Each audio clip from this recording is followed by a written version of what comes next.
Olá, amados, a paz. Que bom que você está perseverando conosco nesses 21 dias. E hoje nós vamos ter uma aula aí com alguns passos concretos para quem busca pela restauração do seu casamento. Meus amados, a gente já aprendeu, já entendeu muitas coisas sobre o mundo espiritual. Entendemos que a nossa luta, ela não é contra carne e sangue. Entendemos que o meu inimigo não é o meu marido, não é a minha esposa, não é nem mesmo os amantes. Nós já entendemos que no céu, né, existe, né, uma hierarquia. Existe ali realmente as coisas aonde vem por parte de Deus e também por parte do inimigo. Então, o que acontece? A luta que nós travamos hoje na nossa vida, ela é uma luta espiritual. Independente da área que você viva, que você esteja passando uma dificuldade, uma batalha, você com certeza estará ali enfrentando uma batalha espiritual. Claro que existe a consequência dos nossos erros, das nossas más escolhas. Às vezes você não escolheu bem quando você foi casar, você pensou que aquele homem ia mudar. Às vezes você entrou dentro do casamento até com uma boa pessoa, fez tudo direitinho, tudo certinho, mas ali você foi deixando as coisas que você foi aprendendo com seus pais, com a sua mãe, o feminismo, o empoderamento, e você foi realmente ali fazendo algo que não era para ser feito. E as consequências elas vêm. Nem tudo é demônio, né? Existem as consequências. Porém, nós precisamos entender que a luta ela é espiritual, por quê? Porque Satanás se aproveita dessas ocasiões, se aproveita destas brechas para que possa nos tentar. Aquilo que eu já falei, ele sabendo que não pode atacar diretamente a Deus, ele vai atacar a nós, que somos suas imagens e semelhança, criaturas amadas, filhos amados de Deus, e a forma que ele tem. Por quê também? Porque a luta não é pelo nosso corpo. A luta não é simplesmente para ver você tristinho aqui, infelizinho. Ai, porque me quer ver triste. Não, a luta é pela sua alma. Satanás quer ganhar a sua alma a todo custo. E a gente vê que ultimamente, nos 15, 20 anos pra cá, a luta se intensificou. Por quê? Porque Satanás, sabendo que pouco tempo lhe resta, ele tem agido com grande furor, com grande ira, para ganhar mais almas possíveis para o reino dele. Porque esta é a missão. Aprendemos também que existe hierarquias de demônios. Existem demônios de todas as formas. Demônios grandes, pequenos, com mais força, menos força. Demônios que atuam nas cidades. Demônios que atuam no governo. Demônios que atuam ali na vida financeira. Então, existe uma hierarquia de demônios. Mas, para nós, isso não importa muito. Porque nós precisamos entender que existe também anjos ao nosso serviço, ao nosso dispor, que Deus nos dá. Que a Bíblia relata o tempo todo, cheio de relatos, né? O anjo vai até Maria para falar com ela, depois o anjo vai até José, né? Depois Deus envia um anjo para falar com Daniel, né? Então a Bíblia ela tem todos, muitos relatos, e aí vai por muitos outros, onde os anjos estão lutando a nosso favor. Então nós precisamos contar com essas armas espirituais e entender que quando eu me conheço, quando eu conheço o outro, quando eu sei todas essas realidades, fica mais fácil para que eu possa lutar direcionado naquela área, naquele sentido. Entender que a primeira luta, a primeira coisa que nós precisamos fazer ao entender que a luta é espiritual, é entender que as armas também são espirituais. Jejum e oração. Tá? E santificação. Eu posso morrer de jejuar. Tá lá em Isaías fala que, né, não adianta nada, porque o pecado colocou uma barreira entre mim e Deus. Então, se eu não estou me santificando, se eu não estou santificado, se eu não estou vivendo a palavra de Deus, se eu não estou vivendo de acordo com a palavra de Deus, não vai adiantar. E aí as pessoas dizem, Débora, eu estou no deserto há 10 anos, tenho feito tudo direitinho e nada aconteceu. Mentira, alguma coisa ele tem. Seja o seu coração, que ainda está ali preso em alguma coisa, idolatrando o cônjuge, né? Será tantas coisas. Tantas coisas. Então nós precisamos verdadeiramente sermos sinceros e dizer, Senhor, eis-me aqui, enche-me de ti até transbordar. Então a primeira arma que nós vamos ter para poder lutar pela busca, pela restauração do casamento é a oração. E precisamos entender que a oração, ela é muito mais do que eu vim aqui ficar falando para Deus aquilo que eu quero, aquilo que eu não quero e aquilo que eu preciso. Claro que nós vamos dizer para o Senhor aquilo que nós precisamos, aquilo que nós queremos, mas a oração precisa ser desenvolvida com um relacionamento com Deus. Se você já está aqui no deserto há 1 ano, 2 anos, fazendo isso, colocando em prática a sua oração, desenvolvendo um relacionamento com Deus, e você ainda não se encheu de Deus, você ainda oscila muito, você ainda tem picos muito fortes de ansiedade, ou de medo, ou de não saber o que fazer, você ainda não desenvolveu um relacionamento com Deus. Porque Deus, ele é um Deus vivo, ele é um Deus que fala, ele é um Deus que trabalha, ele é um Deus que está presente o tempo todo. Então, a minha oração, ela não pode ser carregada somente de petições. Eu preciso ter um momento de silêncio, onde eu ouço a Deus. Eu preciso ter aquele momento de me entregar e dizer, Senhor, eis-me aqui. Momentos que está cansado, dizer, Senhor, Me ajuda a descansar no teu colo, refaz-me de novo, né? E ali se fortalecer em Jesus, orar por você, clamar por você, para que você ame a Deus em primeiro lugar, para que você busque o reino dele em primeiro lugar. E aí depois fortalecida ou fortalecido, você consegue orar pelo seu cônjuge. Porque a luta ela é espiritual. E quando nós lutamos a batalha espiritual, a gente faz oração direcionada com a palavra de Deus. Já falei para vocês, ore com Provérbios 5 ali, né, onde fala sobre adultério. Ora com Ezequiel 36. Ore com passagens específicas para o seu casamento, para a libertação do seu cônjuge. Mas sempre, sempre, sempre lembrando de dizer, Senhor, faça a tua vontade. Senhor, eis-me aqui. Nós não devemos, gente, entrar na oração e pedir, Senhor, faz-me justiça. Vai lá, manda um raio na cabeça daquela amante. Isso. Não, a justiça vem do Senhor, cabe ao Senhor. A nós cabe a querer fazer a vontade do Senhor. Dizer, Senhor, né? A tua palavra diz que o Senhor não se agrada do divórcio. A tua palavra diz que o Senhor não se agrada daquelas almas que se perdem. E vivendo no adultério, vivendo longe de casa, meu cônjuge corre o risco de se perder. Né? Isso é usar de amor, de misericórdia para com o outro. E é isso que Deus nos pede. Né? Porque Ele usa de misericórdia para conosco também.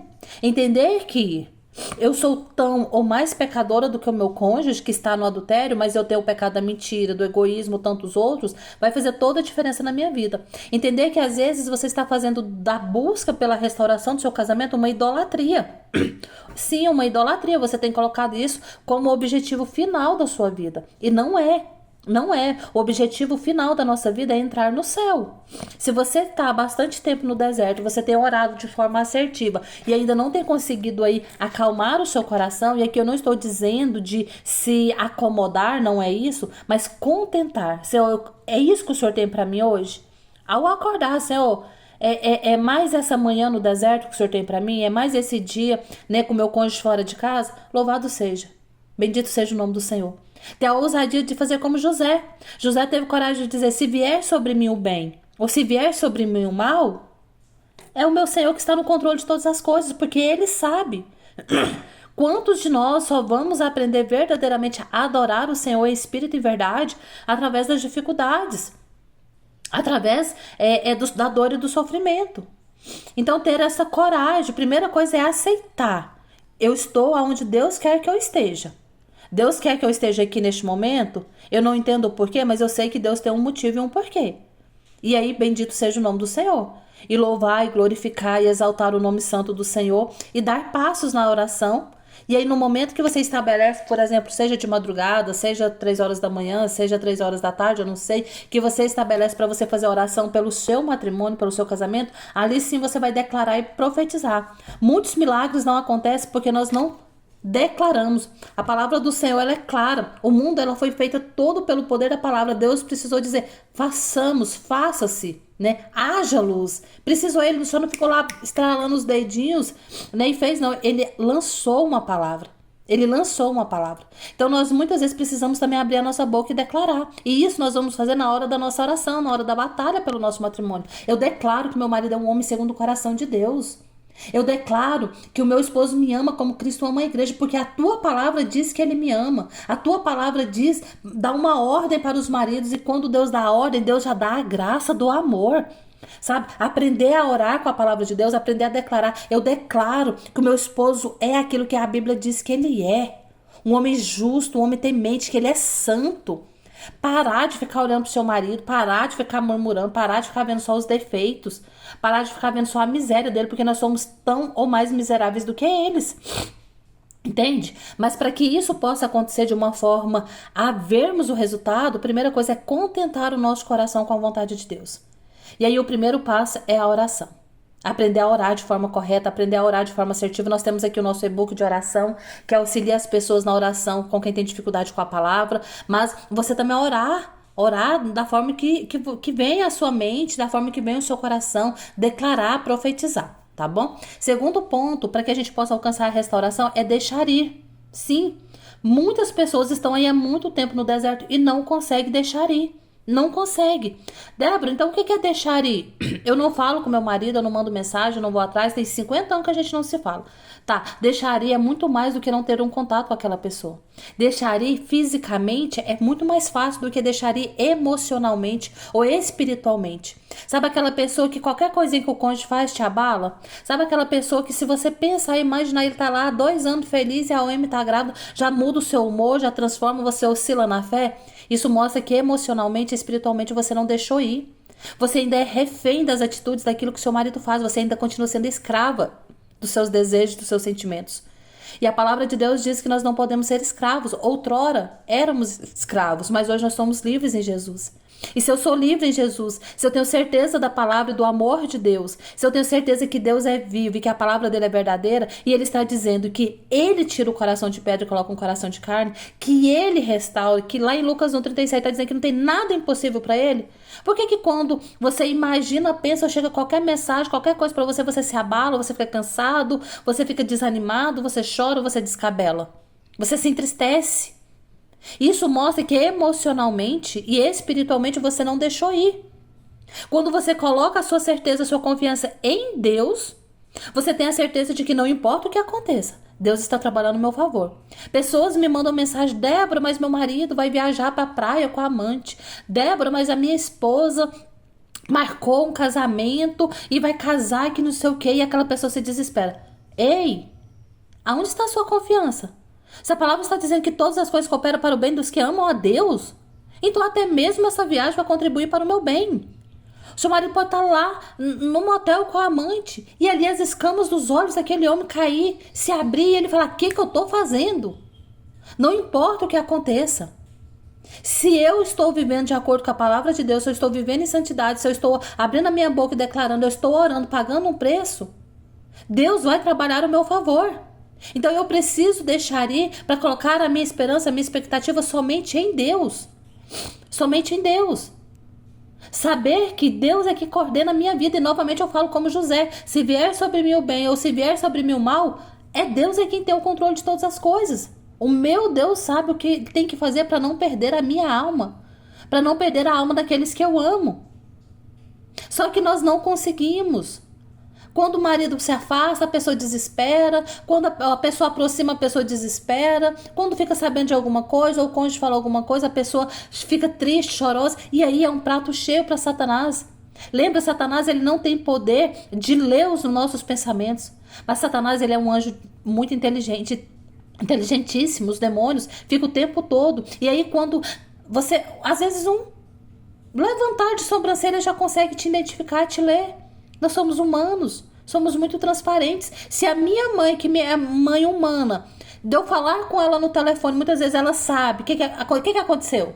Aconteceu alguma coisa. Ela já sabe. Quanto mais os demônios que estão o tempo todo ao nosso redor. Por isso a nossa transformação, a nossa restauração, ela não pode ser superficial. Ela precisa ser verdadeira.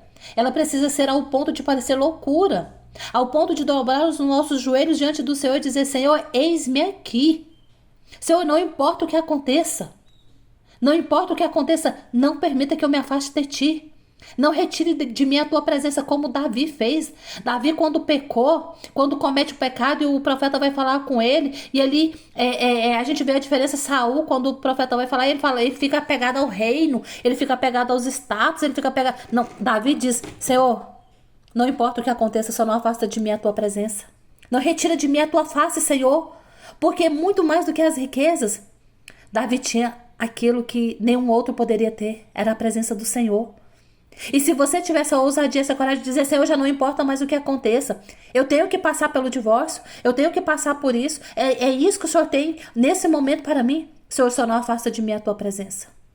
Senhor, só não afasta de mim a tua presença. Me sustenta e tenha coragem.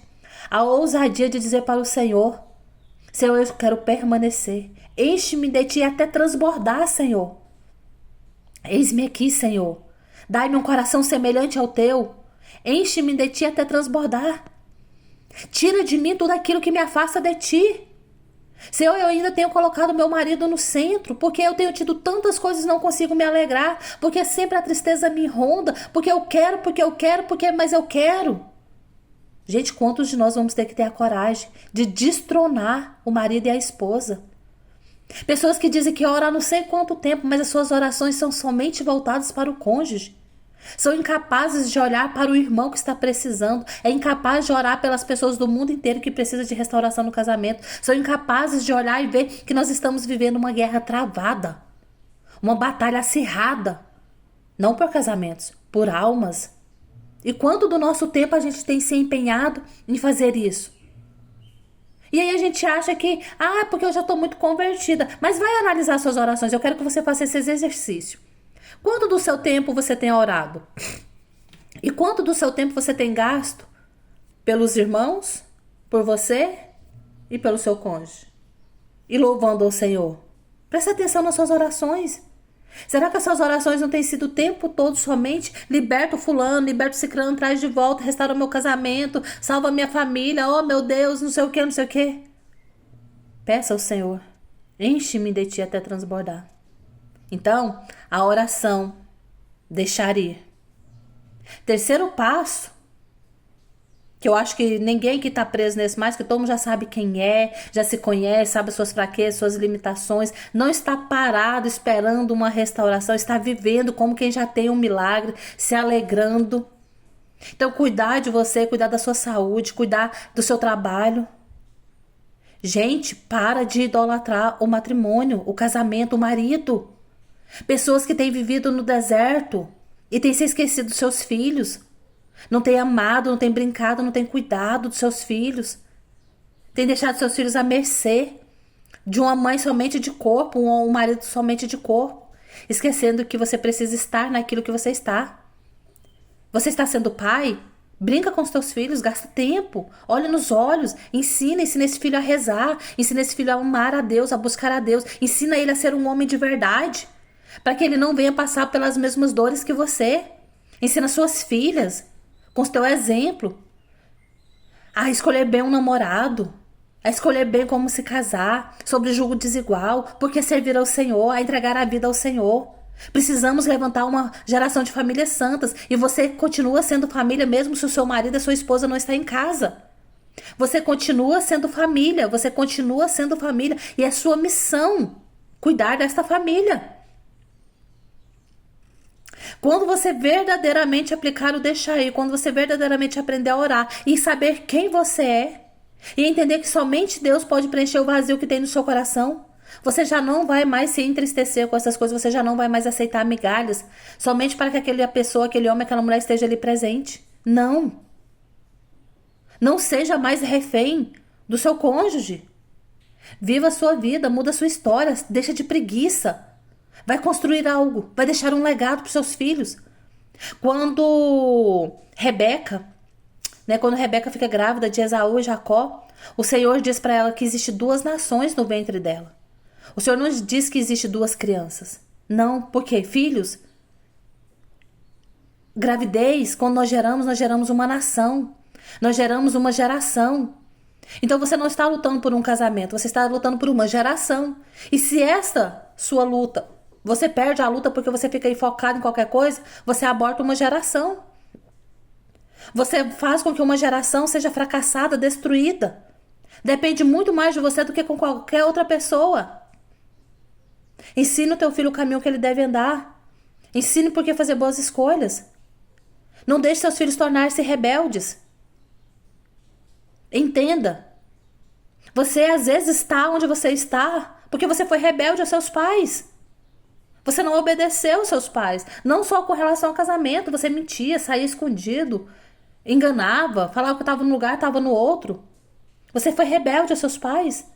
Quantas vezes você é rebelde ao seu pastor, ao padre, à palavra de Deus, até hoje? Quantas vezes você tem feito rebelião? E quando nós nos rebelamos, nós nos tornamos outros Lúciferes. Porque esse foi o pecado. Lúcifer se rebelou contra a vontade de Deus. Lúcifer não quis obedecer. Eu não servirei. Eu não servirei. E muitas vezes nós fazemos igual. Muitas vezes nós tornamos demônios quando nós nos rebelamos contra a palavra de Deus. Quando a palavra de Deus diz para mim que eu devo amar os meus inimigos e orar por eles. E aí eu não quero orar pela mulher estranha, eu não quero orar por aquele que me machuca. E a gente fica tão preso a isso, a gente se esquece que tem um vizinho do lado que às vezes me incomoda e eu não consigo amar ele. Um colega de trabalho. Entende? Viver a restauração é a restauração em todas as áreas da nossa vida. A palavra de Deus, ela não volta atrás. Ela não muda. Os princípios eternos de Deus, ele não muda. E não vai mudar para me agradar ou para te agradar, não. Você fica aí olhando o pecado do seu cônjuge. Ah, que homem cruel, que mulher cruel, abandonou a família. Meu Deus do céu. E você? Olha para você. Quantas vezes você abandonou o Senhor? Quantas vezes você mentiu? Quantas vezes você comprou coisas escondidas? Quantas vezes você compra coisas desnecessárias? Quantas vezes você se rebela contra a palavra de Deus? Se nós queremos ter casamentos restaurados, se nós queremos ter famílias restauradas, nós precisamos ter uma vida restaurada. A restauração começa em mim. Entender que eu vou sentir saudades, é claro que eu vou, faz parte da minha condição humana. Tem dia que eu vou estar triste, claro que eu vou. Tem dia que eu vou estar cansada, claro que eu vou. Mas isso é eventualidade. Sempre o meu foco, sempre os meus olhos é no céu. E nesses dias que eu estiver cansada, triste, abatida, eu vou dizer para o céu: Senhor, eis-me aqui. Hoje eu só tenho o meu cansaço para te oferecer, hoje eu só tenho a minha tristeza para te oferecer. Mas eu uno ela às dores que o Senhor passou naquela cruz. Ensina-me. Ensina-me, faça-me da minha dor. Faça da ausência do meu marido hoje motivo de salvação para outros. O que você tem feito com a dor? 10 anos, 5 anos, 2 anos no deserto? Tem mudado quantas famílias, quantas mulheres já chegou até você e disse assim: irmã, eu decidi lutar pelo meu casamento porque eu olho para você e vejo como Deus é maravilhoso. Ele tem te sustentado. E você tem pagado um preço por uma alma. Então eu quero fazer como você. Peça ao Senhor. Se eu não posso mudar a minha situação. Se o meu cônjuge está lá na bagaceira, está lá fazendo isso, aquilo, eu não posso mudar a minha situação, Senhor. Faça dessa situação motivo de salvação para almas, para famílias. Senhor, faça isso motivo de salvação para aqueles irmãos que estão presos no adultério há tantos anos, achando que está tudo bem, que está tudo normal. Usa da minha dor, Senhor. Usa da minha dor para que gere amor e gere salvação. Eu não posso mudar a minha realidade. Só o Senhor pode. Só o Senhor pode. Então use. Transforme a minha realidade, Senhor. Mas utilize dessa minha situação para salvar almas. Quando nós entendermos que é tudo a respeito de almas, nós vamos entender que a luta pela restauração não precisa ser tão dolorosa, não precisa ser tão pesada, não precisa ser um fardo tão cansativo. E a partir daí que você faz esses pontos, você começa uma transformação em você começa um desapego, você começa a ser uma mulher mais sábia, mais virtuosa, com os filhos, com seus pais, com os de fora. Para quando o marido voltar para casa, quando a esposa voltar, você está sendo mais agradável, você ser aquela mulher sábia, virtuosa de provérbios. Você ser o homem segundo o coração de Deus, o sacerdote da tua casa, largar de ser banana, largar de ser frouxo. Tem medo de tudo, aí vira refém da mulher porque não consegue dizer um não para a esposa. Porque, eu tenho que agradar e tudo. Não, não tem, você tem que ser homem. Tem que largar de ser menino. Homem faz aquilo que precisa ser feito. Com amor, é claro. Com dedicação. Seguindo o Espírito Santo de Deus, porque a palavra diz que Jesus Cristo é a sua cabeça, homem. Você tem deixado Jesus ser a tua cabeça? Você quer viver uma restauração?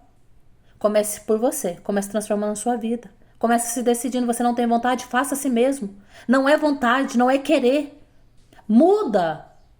Muda, sai desse comodismo, muda, faça alguma coisa de produtivo na sua vida. Você está 2, 3 anos no deserto, você já ora, você já jejua, você já se tornou uma esposa mais sábia, você cuida dos seus filhos, você faz tanta coisa, mas você tem feito o que para o outro? Quanto do teu tempo você tem gastado com o outro? Feche as brechas. Faça um serviço voluntário se você não pode. E sair, ir lá trabalhar, servir na rua, no orfanato. Faça isso dentro da sua casa. Ore por essas pessoas que precisam ser alcançadas pelo Senhor. Seja serva. Seja serva. Seja servo. Sai dessa redoma de vidro, sai desse mundinho que você está instalado. Faça alguma coisa diferente. Faça valer a pena estar aqui neste mundo. Estar ainda aqui dentro. Quantos morreram nesse dia de hoje e você continua viva? Faça valer a pena. Larga de ser egoísta. Restaurar é restaurar toda a sua história, restaurar toda a sua vida. E restaurar a sua vida é entender que não é a respeito de você. É a respeito de almas que Deus tem sede, que precisam ser alcançadas através de você. Comece por você, comece pela sua casa. Comece mudando as coisas da sua casa. Larga de preguiça. Sai do comodismo. Porque senão, você vai passar anos e anos rodando e depois vai culpar o Senhor, porque eu fiz tudo certo, eu me posicionei e não vi milagres acontecer. E outra coisa, aprenda a contentar-se com aquilo que Deus quer. Senhor, se o Senhor quer, eu também quero. Se o Senhor quer, eu também quero. É isso que o Senhor tem para mim hoje. Eis-me aqui, Senhor. Dai minha graça. Dai minha alegria que vem de ti. Tudo resume-se na oração. Pedir ao Senhor a graça, uma fé firme, uma fé perseverante. A alegria de estar na presença do Senhor. Não é o sexo, não é o dinheiro que vai preencher o vazio do seu coração. É somente uma alma apaixonada por Cristo. É somente uma alma que é capaz de se doar, que é capaz de fazer a diferença. Que é capaz de viver o melhor de Deus neste mundo, nesta terra. A alegria que vem do Senhor. Deixa ir. Deixa ir. Para de segurar com as tuas mãos. Para de segurar porque machuca muito mais. Fala, Senhor, o que é que o Senhor quer? O Senhor quer este homem em casa? Então faça. O Senhor quer levar ele para longe? Leve. Senhor, meu cônjuge está nas tuas mãos. Faça dele como aprouver. Para que a tua vontade se cumpra, para que a tua vontade prevaleça. Para que um dia nós possamos estar no reino dos céus. E é só isso que vale a pena, é só isso que importa. Dê passos concretos para a sua restauração. Dê passos concretos para a restauração de sua família. Aprenda a ser esposa, aprenda a ser homem, segundo o coração de Deus. Aprenda a orar. Aprenda a se desapegar. Como Paulo, sei viver na riqueza, na pobreza, sei viver no frio, no padecer calor, sei viver com muito, sei viver com pouco. Bendito seja o nome do Senhor. Esses são pequenos passos que você precisa ter e dar para que você alcance a restauração verdadeira. Através da oração, Deus vai inclinar o coração do seu cônjuge. Mas não adianta nada o coração dele ser inclinado para você e quando ele vir você continuar sendo chata, rixosa, você não saber o que fazer, você ser uma mulher pamonha, né? Ou você ser uma mulher macho, né? Então, a ordenação da sua vida, segundo o Espírito Santo, vai fazer com que quando esse cônjuge se aproximar, quando esse cônjuge começar a olhar para você, te observar, porque isso vai acontecer, ele veja em você aquilo que Deus quer que ele veja. Agora, se você continua da mesma forma, isso endurecerá o coração do seu cônjuge e ficará muito mais difícil a situação, tá bom? Coloque em prática esses passos e tenha certeza, Deus quer, pode e vai restaurar o seu casamento.